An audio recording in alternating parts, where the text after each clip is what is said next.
या भारतामधला जो अंधकार आहे तो अंधकार दूर पडाला। भारत एक विकासाच्या गतीने वाटचाल करायला लागला, कारण भारताला बाबासाहेबांच्या रूपाने एक अनमोल असं रत्न या भारताला मिळालं। तुम्हाला भरपूर काही बाबासाहेबांबद्दल माहिती आहे, कारण या बाबासाहेबांचा जन्म सामान्य कुटुंबामध्ये झाला असला तरीही त्यांनी जे कार्य केलं ते कार्य फार असं अमर्यादित कार्य आहे त्यांचं। कारण बघा, कुठली गरिबी म्हणा, दारिद्र्य म्हणा, हे माणसाला रोखू शकत नाही। माणसामध्ये जर आत्मविश्वास असेल तर आपण काहीही करू शकतो, या बाबासाहेबांनी आपल्या आयुष्यामध्ये दाखवून दिलेलं आहे।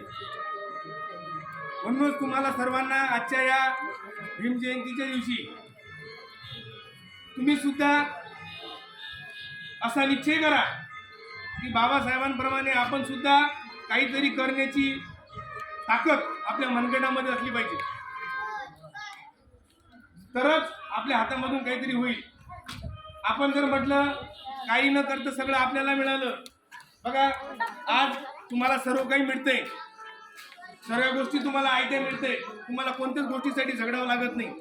आमच्या काळ बघा, त्याच्या अगोदरचा काळ बघा, आम्हाला सहज कुठल्याही गोष्टी सहज मिळत नव्हत्या, खूप झगडावं लागत होतं। पुस्तकं मिळत नव्हती, वाचायला पुस्तकं मिळत नव्हती, कपडे अंगावर घालायला एकच ड्रेस महिना म्हणजे दुसरा ड्रेस सुद्धा नव्हता मिळत घालायला। म्हणजे एवढी हालाकीची परिस्थिती सगळ्यांची होती। दिवसेंदिवस काय झालं, आता सर्व गोष्टी आपल्याला मिळत चालले, पण तरी सुद्धा आपण जे शिक्षण घ्यायला पाहिजे ते घेत नाहीये, अभ्यास करत नाही।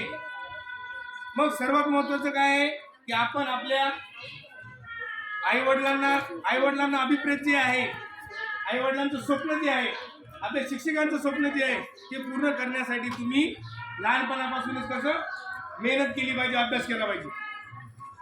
तुम्ही काय करता, कोणती गोष्ट मनावर घेतच नाही, आपल्याला असं वाटतं कोणत्या गोष्टीची किंमत राहिलेली नाही।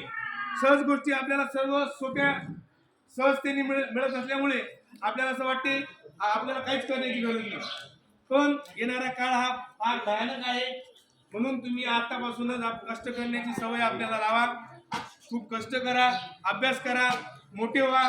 बाबासाहेबांनी जसं तुमच्यापासून आपल्याकडून जे स्वप्न केलं होतं, शिका, संघटित व्हा आणि संघर्ष करत राहा। हे 3 जे मंत्र दिला आपला, या संदेशाप्रमाणे जर आपण आपल्या जीवनामध्ये वागलं तर निश्चितच आपण खूप मोठी भरारी घेऊ आणि आपल्या देशासाठी काहीतरी करू, आपल्या देशाचं नाव उज्ज्वल करू, आपल्या आईवडिलांचं स्वप्न पूर्ण करू। त्यासाठी तुम्हाला काय करावं लागेल, अभ्यास करावा लागेल, पुस्तके वाचावं लागतील। खूप चांगली पुस्तकं आपल्याला उपलब्ध आहेत। ज्ञान मिळवण्यासाठी ज्ञानाच्या कक्षा खूप रुंदावल्या आहेत। म्हणून बाबासाहेबांचा सन्मान खूप ठिकाणी केला का, त्यांची ज्ञानाची जी भूक होती ती फार मोठी होती, ज्ञानाचा सागर त्यांना म्हणत होते। मग आपण सुद्धा कमीत कमी आपल्या उदरनिर्वाहासाठी म्हणा, आपल्या जगण्यासाठी म्हणा, आपल्या कुटुंबासाठी म्हणा, आपल्या देशासाठी म्हणा, आपण शिकलं पाहिजे, तरच आपली प्रगती होईल। तुम्ही सर्वांनी छोटी पुस्तकं वाचली पाहिजे, पुस्तकातून ज्ञान मिळवलं पाहिजे आणि आपल्या आईवडिलांचं स्वप्न पूर्ण केलं पाहिजे। ते तुम्हाला शिकवतात, काबाड कष्ट करतात, मेहनत करतात, कशासाठी की आपला मुलगा शिकला पाहिजे, आपली मुलगी शिकली पाहिजे। बाबासाहेबांनी खूप मोठे उपकार केले आपल्यावर, त्याच्यामुळे आपल्याला सर्व गोष्टी आज सहजतेने मिळाल्या। त्यांना त्या गोष्टीसाठी किती संघर्ष करावा लागला, किती मेहनत करावी लागली। त्यांचा काळ जर तुम्ही आठवला तर अक्षरशः आपल्याला तो काळ किती भयानक होता याची प्रचिती आपल्याला सर्व गोष्टी मिळते। म्हणून आपण सुद्धा बाबासाहेबांच्या विचाराने प्रेरित होऊन आजच्या दिवशी एक चांगला संकल्प करू, त्यांच्या विचाराने वागून आपल्याला आपल्या समाजाचा, देशाचा विकास करू आणि आपल्या आईवडिलांचं स्वप्न पूर्ण करू।